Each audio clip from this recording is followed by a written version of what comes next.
Students, आज के इस वीडियो लेक्चर में हम American depository receipt that is ADR and global depository receipt that is GDR cover up करेंगे। तो यहाँ पे ये ADR and GDR is nothing but जहाँ पर है ना फ्रीली कोई भी कंपनी है जो अपने शेयर्स को इंटरनेशनल मार्केट में इशू कर सकती है, मतलब वो लिस्टेड कर सकती है।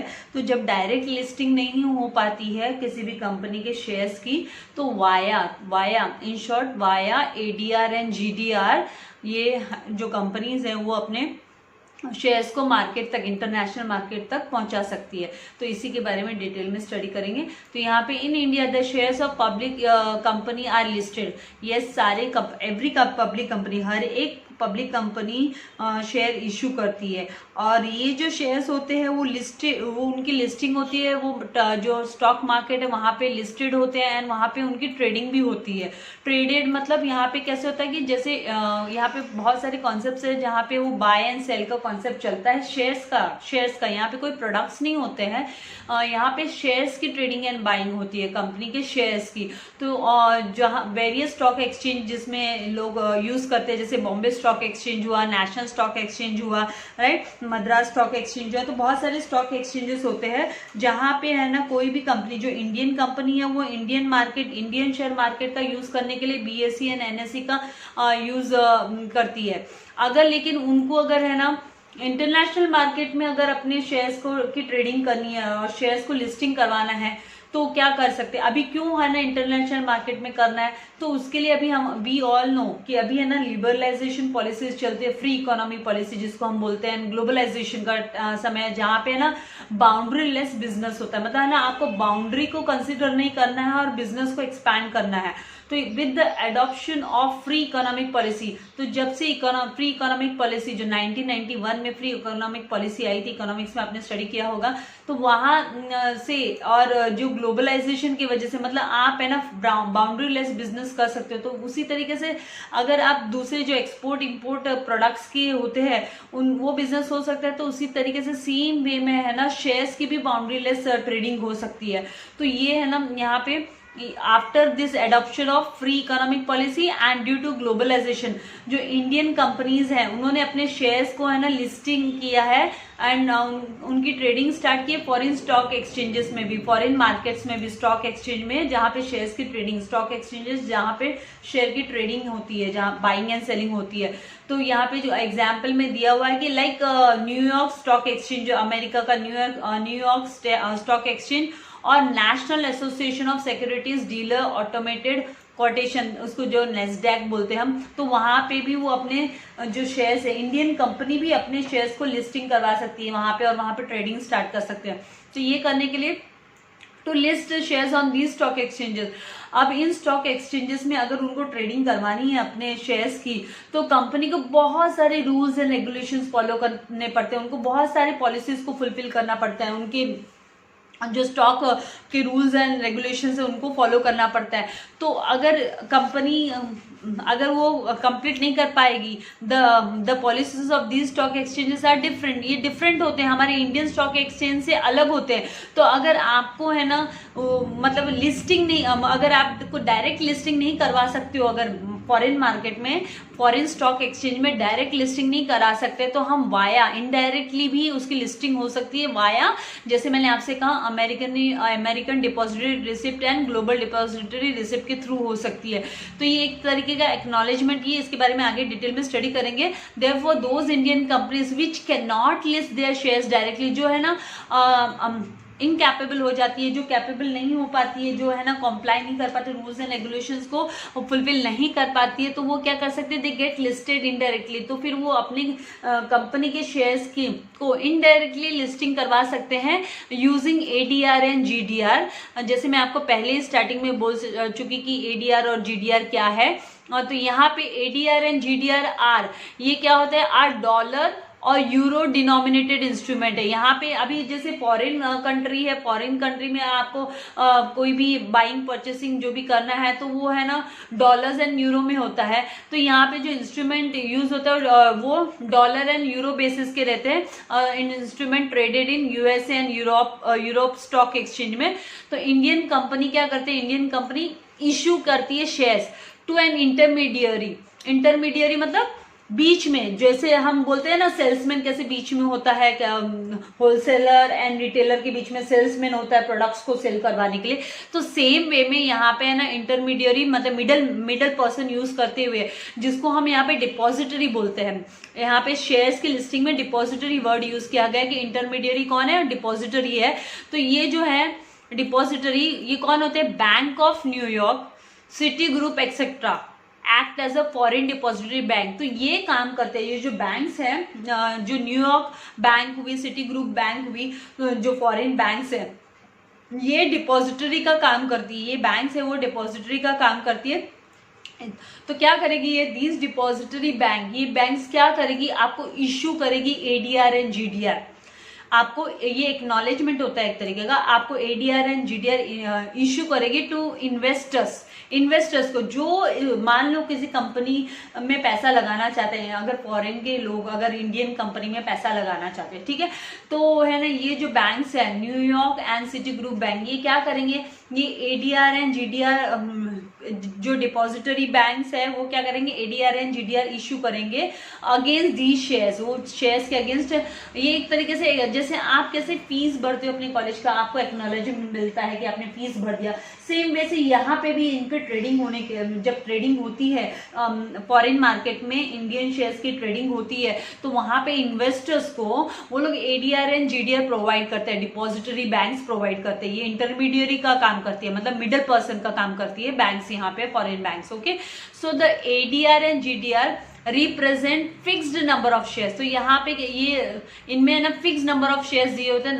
नंबर ऑफ शेयर्स फिक्स्ड रहते हैं, and these ADR and GDR are then sold to people in foreign country. और ये ADR and GDR foreign country में लोगों को सेल किया जाता है। इंस्टेड ऑफ आप बोलते हैं ना शेयर सर्टिफिकेट के बजाय उनको एडीआर एंड जीडीआर मिलता है, ठीक है।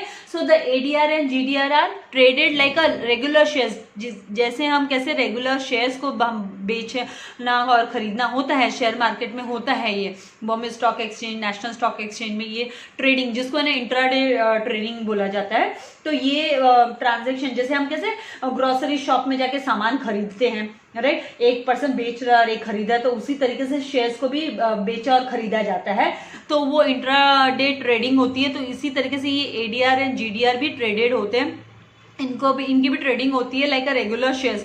जिस तरीके से रेगुलर शेयर्स की ट्रेडिंग होती है उस तरीके से एडीआर एंड जीडीआर की भी ट्रेडिंग होती है। They are listed on stock exchanges. तो ये क्या होती है, ये जो फॉरेन मार्केट में है वहां पे ना लिस्टिंग होती है इन स्टॉक एक्सचेंज में, वहां के स्टॉक एक्सचेंज में लिस्टिंग होती है, मतलब इनका नेम आता है वहां पे।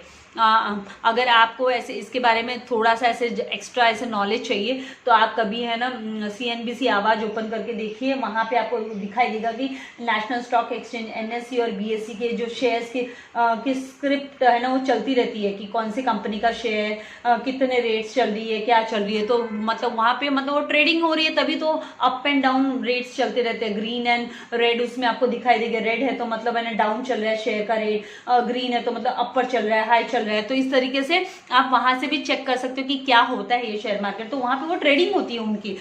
तो इस तरीके से आपको चाहिए तो आप वहां से नॉलेज ले सकते हो थोड़ा देख के कि हाँ ओके ये है एक्चुअली में शेयर मार्केट। तो आप न्यूज चैनल्स पे जो मार्केट वाले जो न्यूज चैनल्स है वहां पे आप चेक कर सकते हो। तो द प्राइसेस फ्लक्चुएट, तो इसी को बोला जाता है कि प्राइसेस में फ्लक्चुएशन होना। तो उनके प्राइस में भी आपको फ्लक्चुएशन दिखेंगे।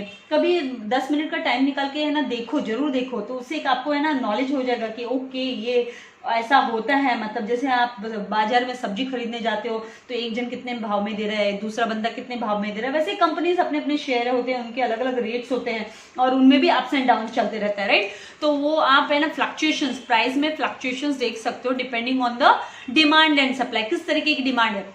अब यहाँ पे डिमांड एंड सप्लाई कैसे काम करता है, अभी ऑब्वियसली ये भी इकोनॉमिक एक्टिविटी हो गई ना, पैसे वाली एक्टिविटी हो गई।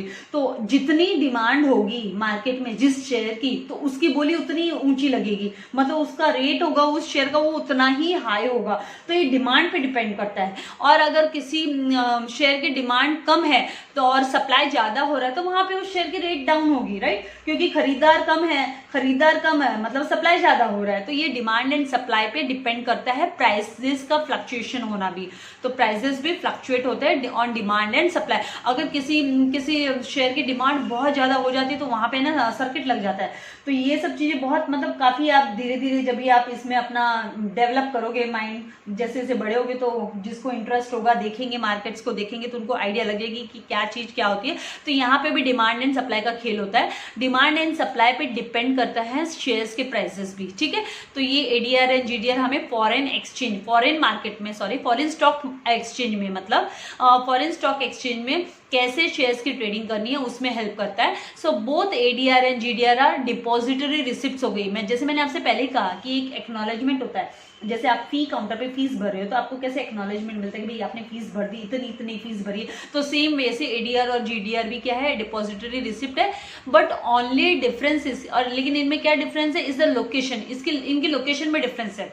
वेयर दे आर ट्रेडेड, कहाँ पे उनकी ट्रेडिंग हो रही है उस पे उनका ही फर्क रहता है। बाकी ये क्या है, डिपॉजिटरी रिसिप्ट है। अगर ये डिपॉजिटरी रिसिप्ट की ट्रेडिंग है ना यूएसए में हो रही है, if the depository receipt is traded in USA, USA में डिपॉजिटरी रिसिप्ट की ट्रेडिंग हो रही है तो उसको हम अमेरिकन डिपॉजिटरी रिसिप्ट बोलेंगे। अमेरिका में हो रही है तो यूएसए अमेरिका, राइट, तो अमेरिकन डिपॉजिटरी रिसिप्ट बोलेंगे। और if it is not, it is traded in a country other than USA, और अगर यूएसए से दूसरे, leaving USA, apart from USA, except USA, rest of the world के जो भी है उसके लिए हम global depository receipt word use करेंगे, is called as global depository receipt. USA में, अमेरिका में हो रही है, यूएसए में हो रही है तो हम अमेरिकन डिपॉजिटरी रिसिप्ट इसको नेम देंगे, it will be named as American depository receipt, okay. और अगर अमेरिका से बाहर हो रही है, अदर कंट्रीज में हो रही है तो that will be called as, that will be known as global depository receipt. तो अभी यहाँ पे कौन इसका बेनिफिट लेंगे, कौन इसमें इन्वेस्ट करेंगे, कौन यहाँ पे आएंगे आगे, किसको परचेज करना है एडीआर जीडीआर, तो non resident Indians. Non resident Indians कौन होते हैं, जो इंडिया के तो है लेकिन इंडिया में नहीं रहते, वो उनका जो नेटिव है वो इंडिया से, बेसिकली इंडिया से है बट इंडिया में नहीं रहते, वो कमाते खाते हैं फॉरेन कंट्री में कमाते खाते, लेकिन उनको इंडियन कंपनीज में इन्वेस्ट करना है, ओके, उन्हें शेयर्स खरीदने हैं। तो ये नॉन रेसिडेंट इंडियंस है जिनको इन्वेस्टमेंट करना है। तो यहाँ पे फॉरेन और फॉरेन नेशनल्स भी वेट करते हैं, वो भी इन्वेस्ट करने को देखते हैं कि इंडियन कंपनीज में पैसा लगाना है। दे ऑल्सो वेट फॉर कि इंडिया की कंपनीज में उनको भी परचेसिंग करनी है वहाँ, तो एडीआर एंड जीडीआर वो लोग परचेस करेंगे। फिर क्या, क्योंकि फॉरेन कंट्री में वो शेयर नहीं, डायरेक्ट लिस्टिंग नहीं हो पाती है, तब कोई कंपनी की डायरेक्ट लिस्टिंग नहीं हो पाती है वहाँ के स्टॉक एक्सचेंज में, तो वो एडीआर एंड जीडीआर का इस्तेमाल कर सकते हैं, एडीआर एंड जीडीआर को यूज कर सकते हैं। तो एडीआर एंड जीडीआर को परचेस करके वो डायरेक्टली इंडियन कंपनीज में इन्वेस्ट कर सकते हैं। कौन कर सकते हैं, नॉन रेसिडेंट इंडियंस कर सकते हैं एंड फॉरेन नेशनल्स कर सकते हैं। वो अपना पैसा, अपना एक्स्ट्रा मनी जो उनकी सेविंग्स है, जो उन्हें मार्केट में लगाना है शेयर मार्केट में, तो वो ADR and GDR Indian companies में जिनको लगाना है तो एडीआर एंड जीडीआर खरीद के उनके वाया वो अपना इन्वेस्टमेंट कर सकते हैं। तो ये डायरेक्टली फिर वो कंपनी में इन्वेस्टमेंट हो जाता है। अभी एनआरआई एंड फॉरेन वाले जो होते हैं वो डिपॉजिटरी रिसिप्ट्स को रेगुलर इक्विटी ट्रेडिंग के लिए अकाउंट में भी यूज कर सकते हो। वो कहाँ यूज कर सकते हो उसको, रेगुलर ट्रेडिंग में भी। तो they can buy ADR and GDR using their regular equity trading account. वो रेगुलर, जैसे यहाँ पे हम है ना डीमेट अकाउंट बोलते हैं, यहाँ पे इलेक्ट्रॉनिक जहाँ पे हमें डीमेटेरियलाइज्ड, जिसको मतलब आपको वो है ना कोई हार्ड कॉपी नहीं मिलती है शेयर की, आपके खाते में वो दिखाई देगा कि आपने इस कंपनी के इतने शेयर खरीदे हैं, 100 शेयर खरीदे हैं, 50 शेयर खरीदे हैं, ठीक है।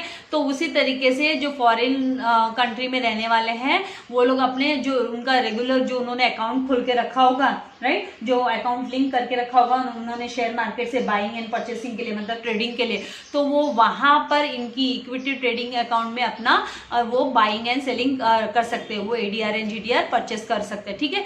सो द कंपनी पेज, तो कंपनी, इनको क्या फायदा होगा, क्यों उनको परचेस करना, हम सब जानते हैं कि है ना कंपनी के शेयर्स परचेस करते तो उन पे डिविडेंड मिलता है, राइट।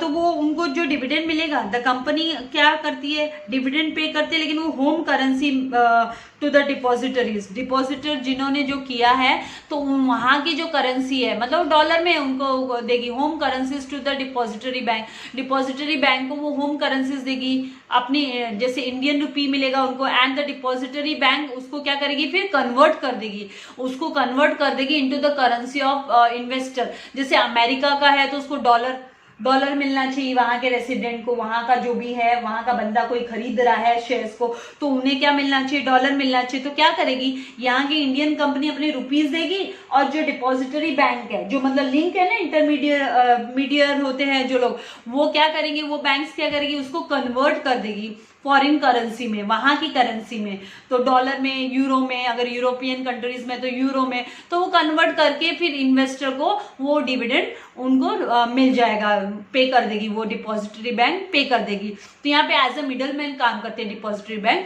तो यहाँ पे कुछ एग्जाम्पल्स दिए हुए हैं आपको, स्टॉक एक्सचेंज के एग्जाम्पल्स दिए हुए हैं on which GDR is traded are as follows, जहाँ पे है ना GDR एंड ADR, जो GDR की एंड ADR की ट्रेडिंग होती है, ठीक है। तो यहाँ पे लंदन स्टॉक एक्सचेंज, कुछ एग्जाम्पल आपको दिए, Luxembourg stock exchange, then Nasdaq Dubai का है, then Singapore stock exchange, then Hong Kong stock exchange. तो कुछ आपको दिए हुए और कंपनीज के आपको फाइंड आउट करने एज ए एक्टिविटी। बहुत सारे कंपनीज है जहाँ पे है ना GDR एंड ADR प्रोवाइडेड है, तो आपको अभी ये जो है वो आपको फाइंड आउट करना है कि और कौन कौन से कंपनीज है जिन्होंने ना इशू किए हुए हैं ADR एंड GDR। तो आप ना गूगल करके आप फाइंड आउट करोगे, एक लिस्टिंग करोगे आपके एक्स्ट्रा नॉलेज के लिए, right. This activity is for you all.